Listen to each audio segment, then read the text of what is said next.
Is it complicated? It's not to Asha and Renato, and they're back for It's Complicated, their new podcast. Well, it's new to us here. We're now exclusively hosting It's Complicated on Legal AF, the YouTube channel, and Midas Touch is producing it. We're coming together, trying to bring on some amazing contributors here at the intersection of law and politics. Can't think of anyone better, anyone finer than Asha and Renato. They bring together their experience, their unique experience and set of skills as former FBI agents, as former federal prosecutors, as current national security experts and trial lawyers. And they give it and they give a spin in their own inimitable style at the intersection of law and politics. Here, they're talking about what is going on in South Sudan. Why do we have to know about South Sudan? Why are we outsourcing to a third world country our justice system and our immigration system? That's what I'd like to know. And you will too. And they're going to answer it for you right here on It's Complicated. So, Asha, we go from a exclamation point laden 73-page decision to a very tightly written 17-page order that is scathing and absolutely takes down the Trump administration for some pretty egregious activity. Yeah, and equally as angry, but as you said, is more able to express this in declaratory sentences. So this is about the Trump administration's attempt to deport 6 illegal migrants to South Sudan. Now, unlike the people that have been sent to El Salvador, the Venezuelans that were rounded up, and people like Kilmar Abrego Garcia, who committed no crime. And I think now the Cato Institute found that about half the Venezuelans that were sent to El Salvador were not ever convicted of any crime. These were actually 6 violent offenders. And Sure. What the government is alleging is we're allowed to remove violent criminals. And if their country of origin refuses to take them, we are able to remove them to a third country. And in this case, the country that they chose was South Sudan. And the court had actually stopped them initially from going to South Sudan. So until they gave notice and an opportunity for the migrants to be heard on whether they had a reasonable fear that they would be tortured in violation of the Convention Against Torture, to which the United States is a signatory, if they went to South Sudan. So they are currently hanging out in Djibouti. Another African country, maybe a little easier to get to, and I don't know, more scenic than South Sudan on the coast. But it's an interesting thing, right? I mean, this is, I would say, yet another example, as you point out, of the administration spiriting away. Isn't that what it's like an anime movie? Spirited away. Spiriting away people, disappearing. I think we used that as a verb in a prior episode. Disappearing people to another country. And what was remarkable about it is the government did that. The Trump administration did that, remove these people. And the judge was understandably concerned and was like, okay, there's no due process here. Sound familiar, by the way? Because this was not the first time. And there's a civil war raging in South Sudan.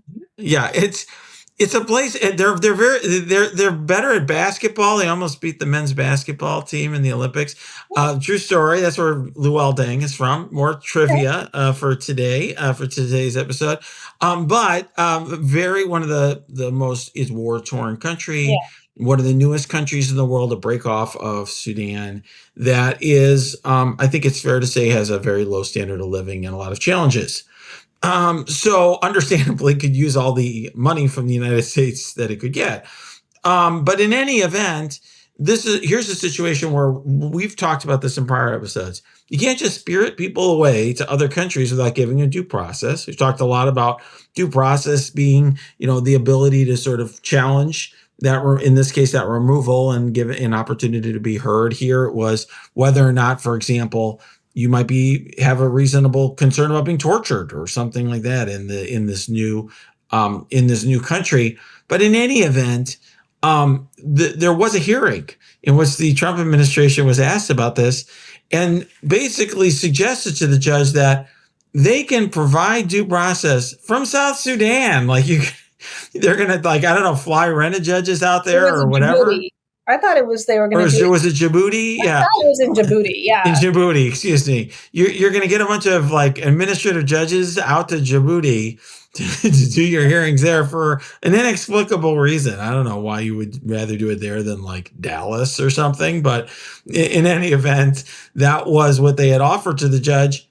And then they decided 5 days later that they weren't going to do that and that wasn't practical at all.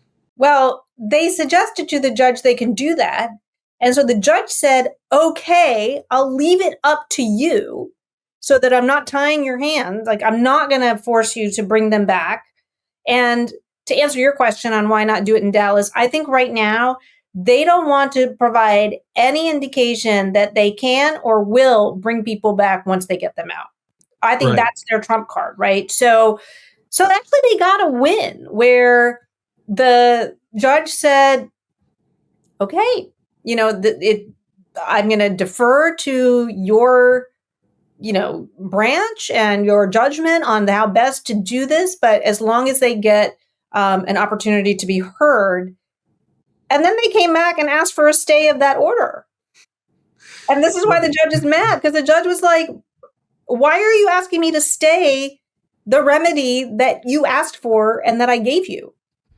Yeah, I mean, they could have literally had a Zoom or something where these guys were in Djibouti and then they had an administrative law judge in another location or something.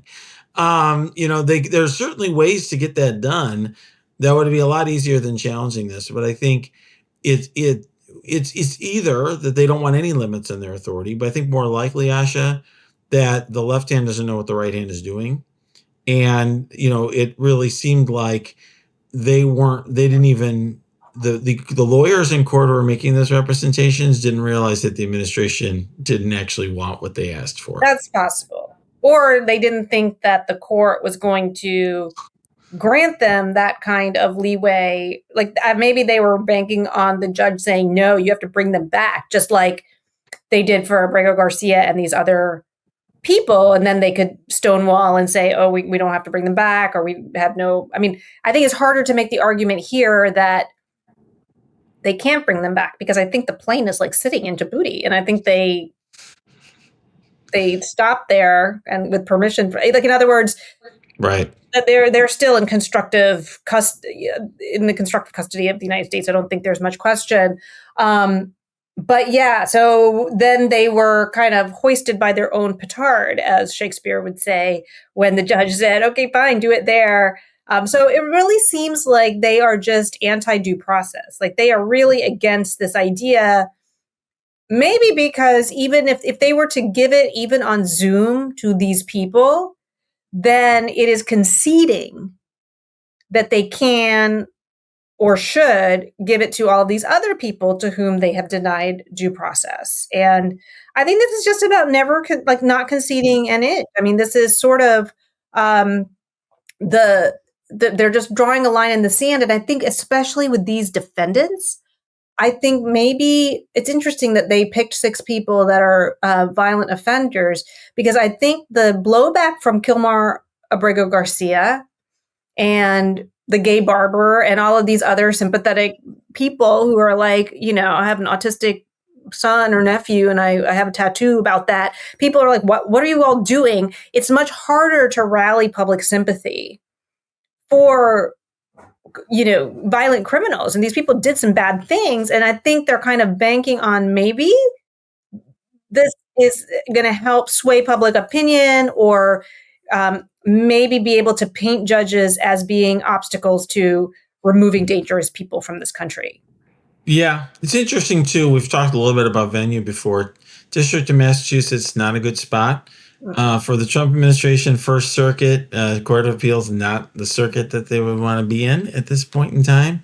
So if you look at the lineup and who appointed the judges there, so it's an interesting choice of location for this particular for this particular suit. Though they leapfrogged the First Circuit. Wonder why. They've gone straight to the Supreme Court, and they have basically said, what did they say? What was really interesting in their application to the court is these people have never indicated that they're afraid of being tortured in Sudan.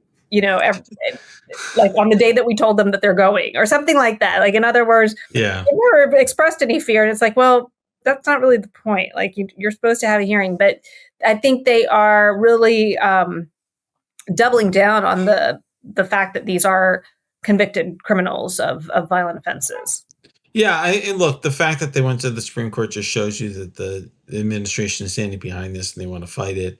It is kind of a hilarious / ironic / sad, whatever, however you want to characterize it, that they're saying these folks haven't alleged anything about that or made any complaints. Of course, they didn't get an opportunity to be heard. That's the whole point. Yeah, right. Indeed, right? It's like if we had a hearing, perhaps they would make such allegations at that time. But how convenient, right? Well, we'll see what happens. The story is not over yet. Welcome back. I'm so pleased to have Asha and Renato here in our stable of amazing law and politics commentators, only here on Legal AF, the YouTube channel. Legal AF, the podcast, #1 in the YouTube weekly rankings for law and politics. And It's Complicated is also a phenomenal show. We're so pleased to have brought them onboarded them here, and brought them to our audience. I can't think of any finer legal commentators than them. I'm really pleased that you're here. Take a moment, hit the subscribe button, and tune in next week for It's Complicated. I'm Michael Popak. Can't get your fill of Legal AF? Me neither. That's why we formed the Legal AF Substack. Every time we mention something in a hot take, whether it's a court filing or a oral argument, come over to the Substack. You'll find the court filing and the oral argument there, including a daily roundup that I do called, wait for it, Morning AF. What else? All the other contributors from Legal AF are there as well. We got some new reporting. We got interviews. We got ad-free versions of the podcast and hot takes. Where? Legal AF on Substack. Come over now to free subscribe.